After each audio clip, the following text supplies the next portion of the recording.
میرے عزیز ساتھیوں، مناسب سمجھتا ہوں کہ حضرت کا مقولہ پہلے ایک مرتبہ مکمل سنا دیا جائے۔ سوانح اکابر کا مطالعہ۔ شیخ الاسلام حضرت مولانا مفتی محمد تقی عثمانی صاحب دامت برکاتہم۔ مشکل یہ ہے کہ آج کل ہم اپنے بزرگوں کے سوانح سے بھی غافل ہوتے جا رہے ہیں۔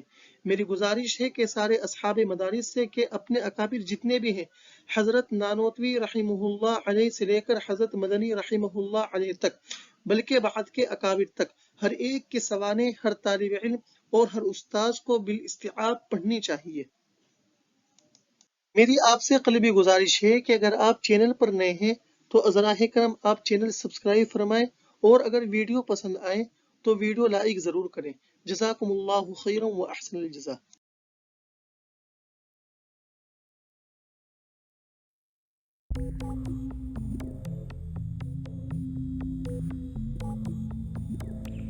میرے عزیز ساتھیوں، مجھے امید ہے کہ آپ سب خیر و عافیت کے ساتھ ہوں گے۔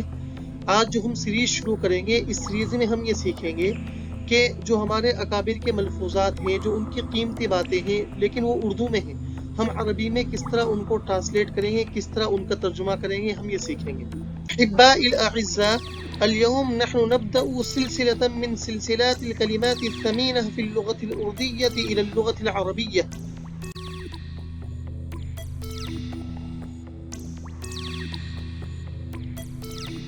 شیخ الاسلام حضرت مولانا مفتی محمد تقی عثمانی صاحب دامت برکاتہم العالیہ کا مقولہ۔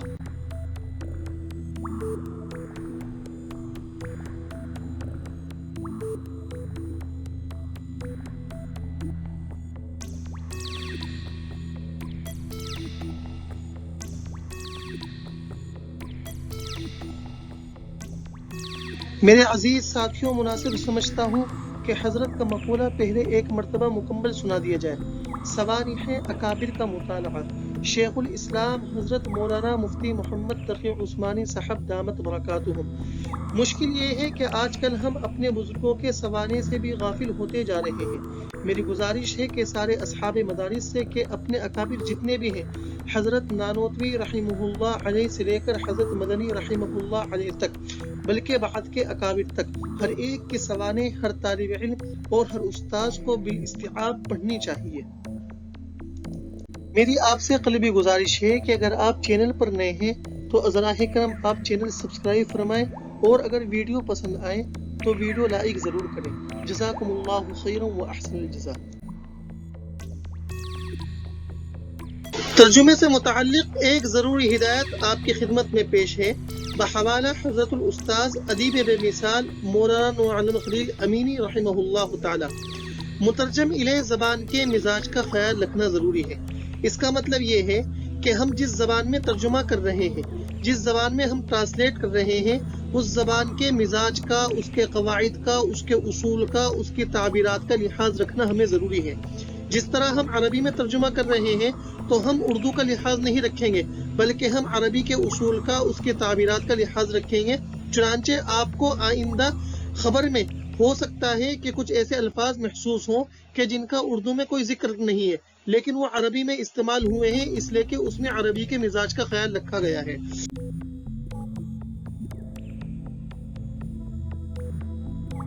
آئیے اب عربی میں ترجمہ کرنا شروع کرتے ہیں۔ ہیڈنگ میں استعمال ہونے والے الفاظ معانی کے ساتھ کچھ اس طرح ہیں۔ سوانح، اس کی عربی آتی ہے سیرت الحیاتی، سیرت الحیاتی۔ اکابر، سلف جمع اسلاف، الاسلاف، الاسلاف سلف، لام کے فتحے کے ساتھ۔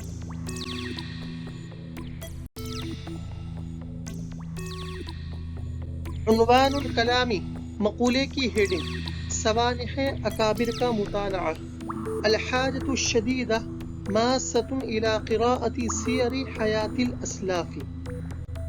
عربی عبارت کا لفظی ترجمہ اس طرح ہوگا: الحاجہ، اس کے معنی ہے ضرورت، الشدیدہ، اس کے معنی ہے سخت، ماسۃ، اس کے معنی چھونا، مس یمسو مسن، مس شیئن شیئن، اس کے معنی ہے چھونا، الی، یہ الحاجہ کا صلہ ہے، قراءتی، اس کے معنی ہے مطالعہ، سیری حیاتی، اس کے معنی ہے سوانح، الاسلاف، اس کے معنی ہے اکابر۔ سخت ضرورت چھو رہی ہے، اسلاف کی سوانح حیات پڑھنے کی۔ ہم نے حضرت کے مقولے کو دو حصوں میں تقسیم کیا ہے تاکہ حضرت کا مقولے کا جو ہم نے عربی میں ترجمہ کیا ہے اس کو سمجھنا آسان ہو۔ پہلے قطعے میں استعمال ہونے والے الفاظ معانی کے ساتھ کچھ اس طرح ہیں: میری گزارش ہے، میری گزارش ہے، اس کی عربی ہے لدی طلب، لدی میرے پاس، طلب گزارش، لدی طلب میری گزارش ہے، ہر طالب علم اور ہر استاذ، کل طالب و معلم، کل طالب و معلم۔ مقولے کا پہلا قطعہ یہ ہے: مشکل یہ ہے کہ آج کل ہم اپنے بزرگوں کے سوالے سے بھی غافل ہوتے جا رہے ہیں۔ سنقول هذا الجزء من الكلام في اللغة العربية من المآسي الكبيرة أننا في غفلة شديدة من تراجم الحياة لدى علمائنا۔ آئیے اب عربی عبارت کا لفظی آپریشن کرتے ہیں۔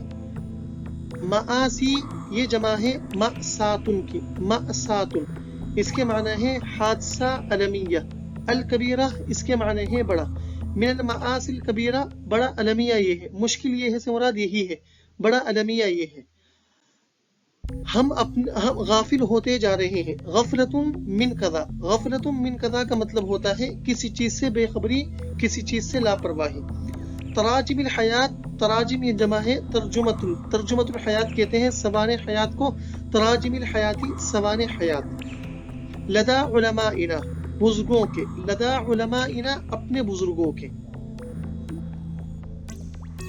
بڑا المیہ یہ ہے کہ ہم شدید غفلت میں ہیں زندگی کے سوانح سے، اپنے علماء کے۔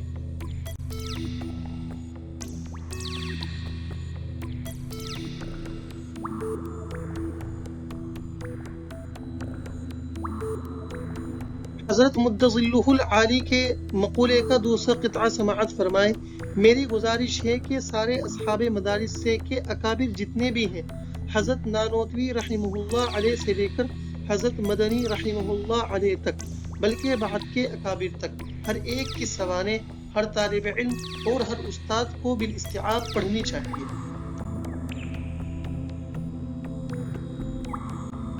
إليكم القطعة الثانية من كلامه الثمين: فلدي طلب من أرباب المدارس من بينهم كل طالب ومعلم أن يحاطوا الكتب التي تتحدث عن تاريخ حياة كبارهم وعظمائهم بأسرهم مطالعة عموما وخصوصا من حجة الله البالغة الشيخ قاسم النانوتوي إلى شيخ الإسلام الحسين أحمد المدني رحمهم اللہ رحمتا واسعہ۔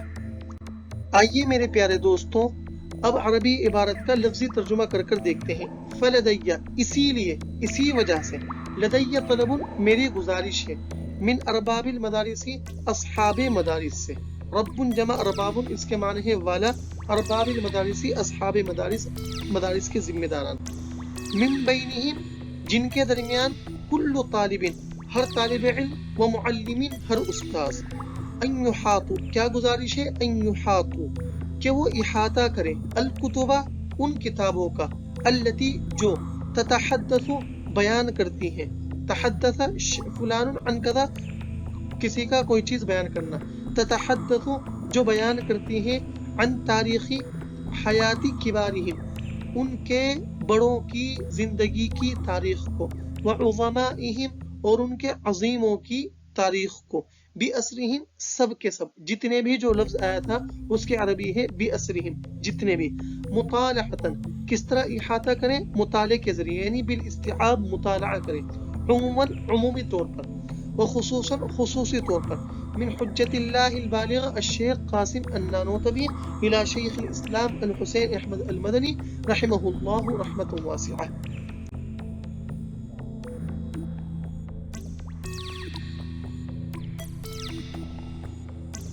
میرے دوستو اگر آپ کو ویڈیو پسند آئی ہے تو لائک ضرور کریں، اور مزید اسی طرح کے عربی سیکھنے سے متعلق ویڈیو دیکھنے کے لیے چینل سبسکرائب ضرور کریں اور اپنے دوستوں کو بھی شیئر کیجیے۔ شکریہ۔ اور اگر آپ کو عربی کے تعلق سے کسی طرح کی مدد چاہیے یا کوئی آپ کی رائے ہو تو کمنٹ باکس سے اپنی رائے کا ضرور اظہار فرمائیں۔